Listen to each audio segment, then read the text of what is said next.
안전해야 할 곳이 최악의 악몽의 진원지가 되었다면 어떻게 될까요? 바로 알렌카 가족에게 일어난 일입니다. 대도시의 문제를 뒤로하고 더 조용하고 단순한 곳에서 새로운 삶을 재건하려는 시도로 시작된 새로운 출발이었습니다. 울창한 숲 한가운데 고립된 오두막집은 옆으로 맑은 개울이 흐르고 그림에서 튀어나온 듯한 경치가 펼쳐지는 등 완벽해 보였습니다. 하지만 이 아름다운 곳에는 누구도 상상할 수 없었던 훨씬 더 어두운 무언가가 숨겨져 있었습니다. 해질 무렵 알렌카가 도착했습니다. 하늘은 이미 붉은 빛으로 물들었고 새소리는 다가오는 밤의 불안한 정적에 자리를 내주었습니다. 오두막은 수십 년의 세월의 무게로 삐걱거리는 어두운 나무로 만든 낡은 건물이었습니다. 하지만 견고하고 아늑한 느낌마저 들었습니다. 엄마 아나는 막내를 무릎에 앉힌 채 차에서 내리며 미소를 지었습니다.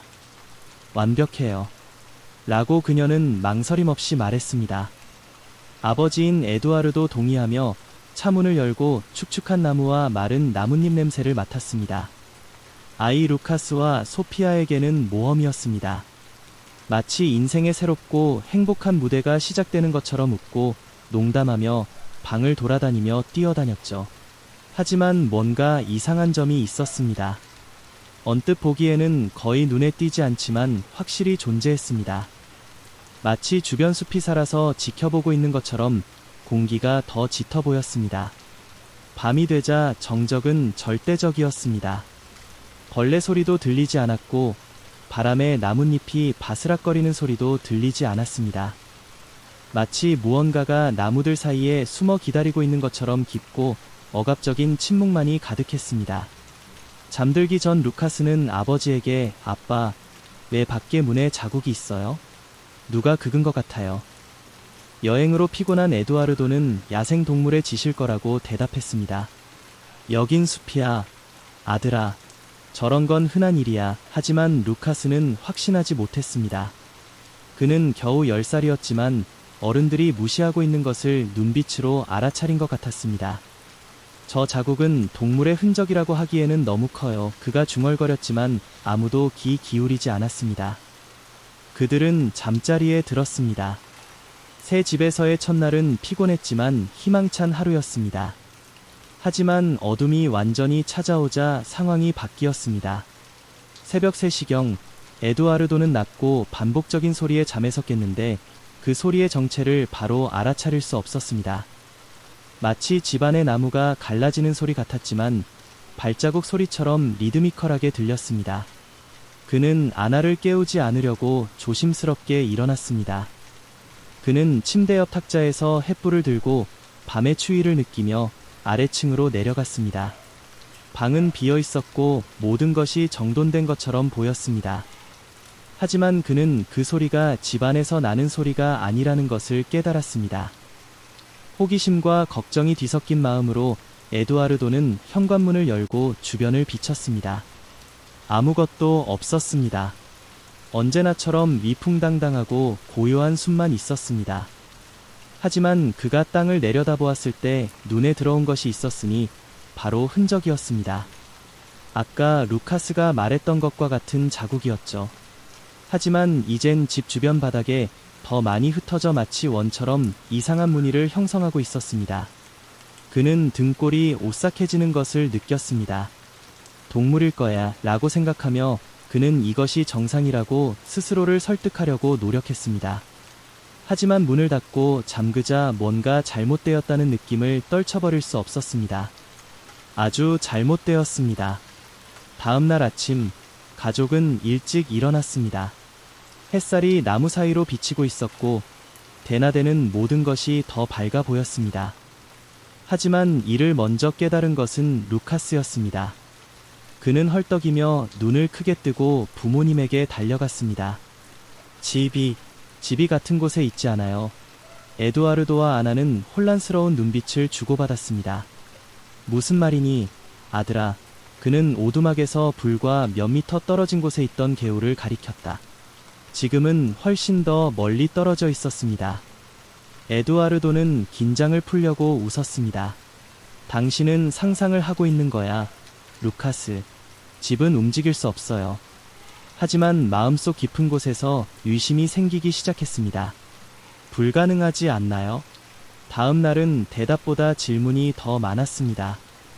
여전히 루카스의 말을 믿지 않으려는 에두아르도는 오두막 주변을 자세히 살펴보기 시작했습니다.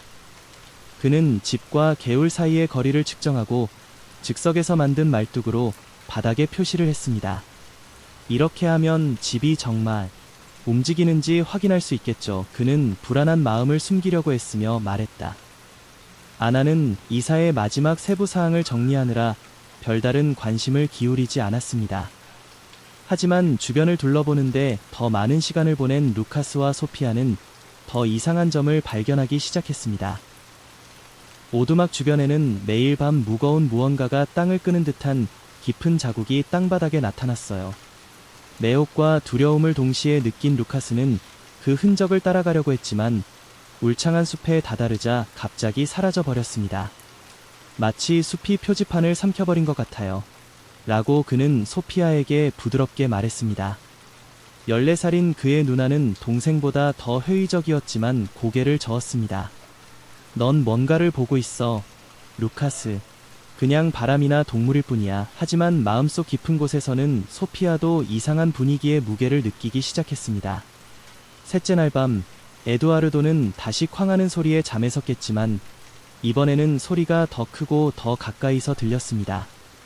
그는 토치를 켜고 아래층으로 내려갔지만 이미 거실에 부엌칼을 들고 있던 루카스에게 깜짝 놀랐습니다. 저도 들었어요. 아빠, 밖에 누가 있어요. 에두아르도는 아들을 안심시키려 했지만 소년의 눈빛에 담긴 단호함에 할 말을 잃었습니다. 마치 루카스가 뭔가 잘못되었다고 확신하는 것 같았습니다. 두 사람은 함께 문을 열었습니다. 랜턴이 주변 지형을 비추고 있었지만 나무 그림자가 더 가까이 다가온 것처럼 밤은 전보다 더 어두워 보였습니다.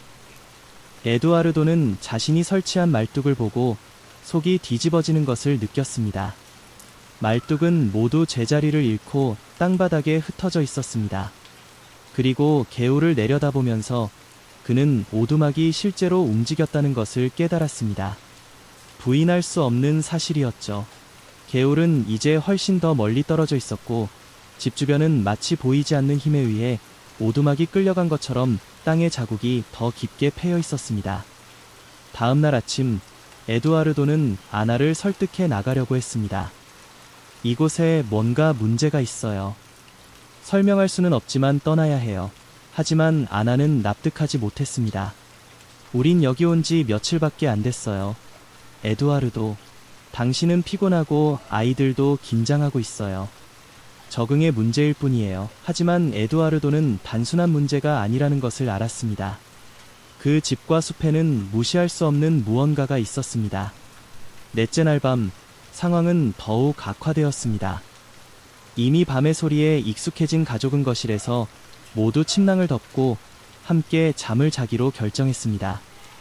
그러나 자정이 조금 지나자마자 그들은 집의 구조가 압축되는 것처럼 큰 삐걱거리는 끔찍한 소리에 잠에서 깼습니다. 창문이 진동하기 시작하자 소피아는 비명을 질렀고 루카스는 천장을 가리켰습니다. 움직여요. 집이 움직여요. 에두아르도는 문으로 달려가 문을 열었지만 그 광경을 보고 심장이 멈췄습니다. 주변 숲이 달라 보였습니다. 더 어둡고 밀도가 높았습니다. 나무들이 서로 더 가까워져서 오두막과 거의 맞닿아 있었습니다. 그리고 지평선에서 그는 더 불안한 것을 발견했습니다. 한때 보이던 개울이 완전히 사라진 것이었습니다. 집은 이제 그가 알지 못하는 곳에 있었습니다. 마치 숲속 한가운데 지도에도 나타나지 않는 곳으로 이동한 것 같았습니다. 아나는 마침내 상황이 얼마나 심각한지 깨달았습니다. 에두아르도, 무슨 일이에요? 이건 정상이 아니에요. 에두아르도는 아무 대답도 하지 못했습니다. 그는 그저 그곳을 떠나야 한다는 것만 알았습니다. 내일 아침, 우린 떠날 거야. 무슨 일이 있어도요. 하지만 숲에는 다른 계획이 있는 것 같았습니다.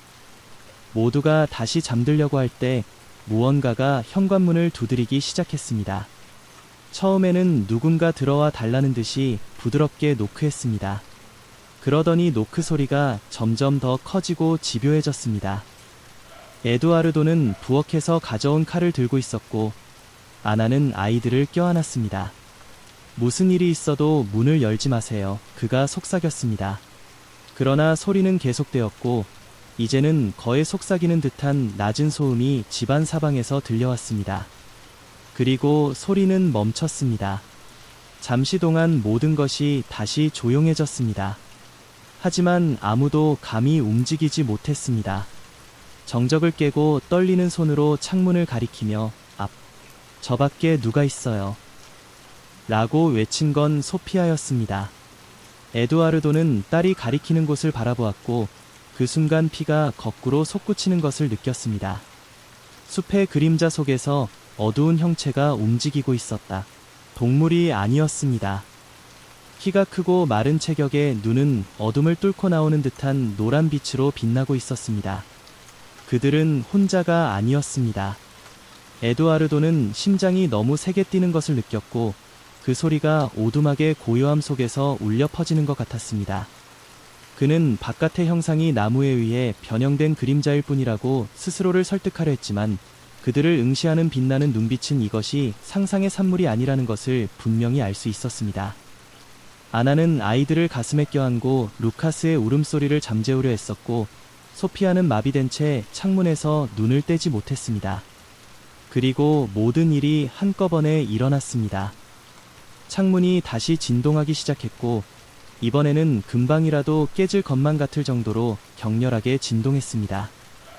마치 무언가가 현관문을 내리치려는 것처럼 점점 더 강력한 타격의 충격으로 현관문이 흔들렸습니다.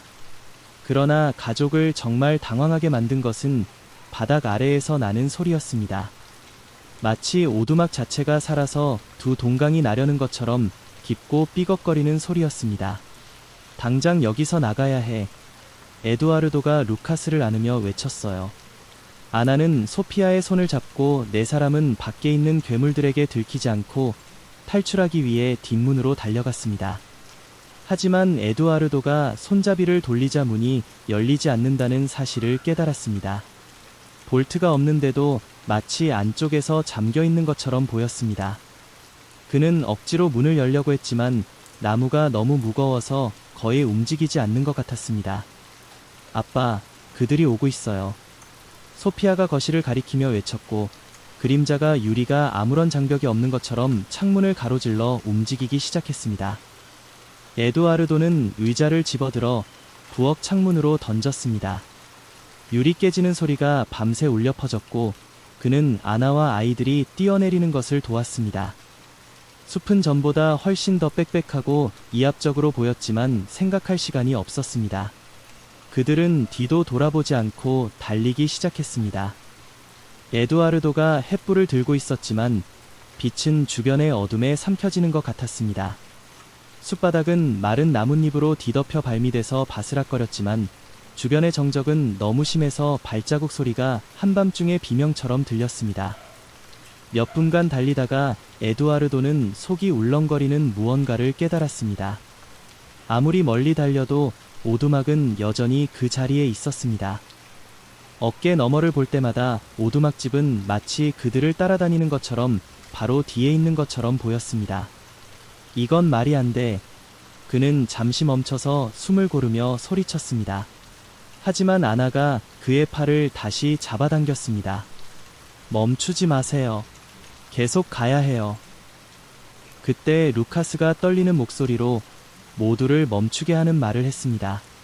제 생각에는 우리가 달리는 게 아니에요. 움직이는 건 집이에요.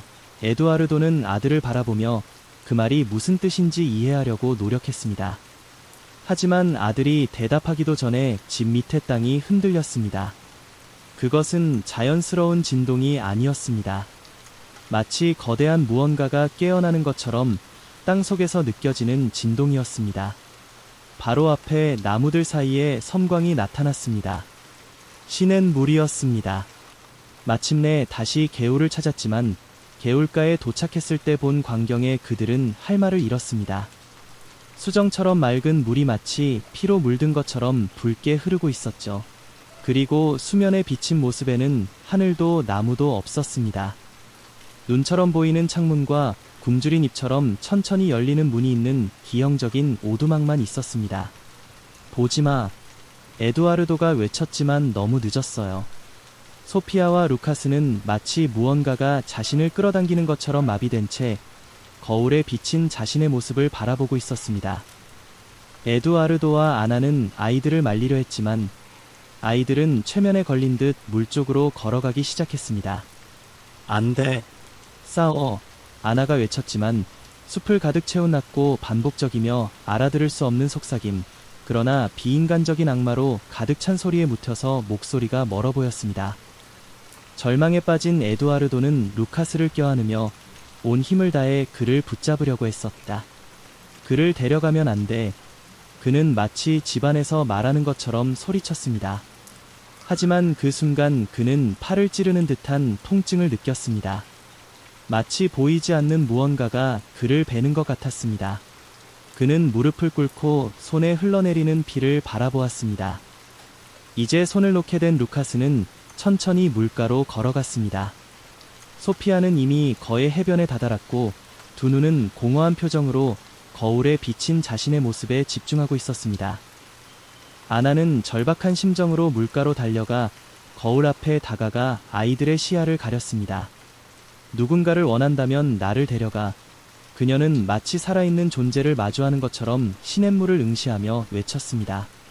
잠시 모든 것이 멈췄습니다. 속삭임이 멈췄습니다.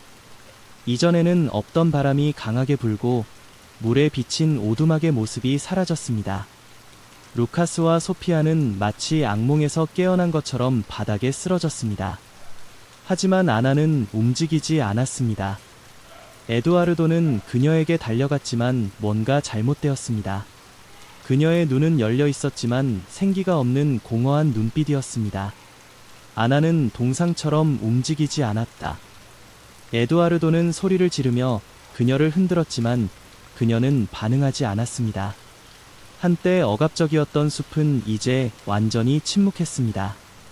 오두막은 사라졌지만 탈출을 위해 치러야 할 대가가 너무 컸습니다. 에두아르도는 루카스와 소피아가 여전히 충격에 빠진 채로 아나를 차에 태웠습니다. 그들은 숲을 뒤로 한 채 도망쳤지만 에두아르도는 결코 완전히 탈출할 수 없다는 것을 알고 있었습니다. 그 집은 단순한 장소가 아니었습니다. 그것은 살아있는 무언가, 고대의 무언가, 그가 결코 이해할 수 없는 이유로 그의 가족을 선택한 무언가였습니다. 그리고 어두운 도로를 따라 운전하면서 백미러를 들여다보던 그는 잠시 동안 몸을 떨게 하는 무언가를 보았습니다. 저 멀리 나무 사이로 오두막의 밝은 창문이 그들을 지켜보고 있는 것이었습니다. 집은 여전히 기다리고 있었습니다.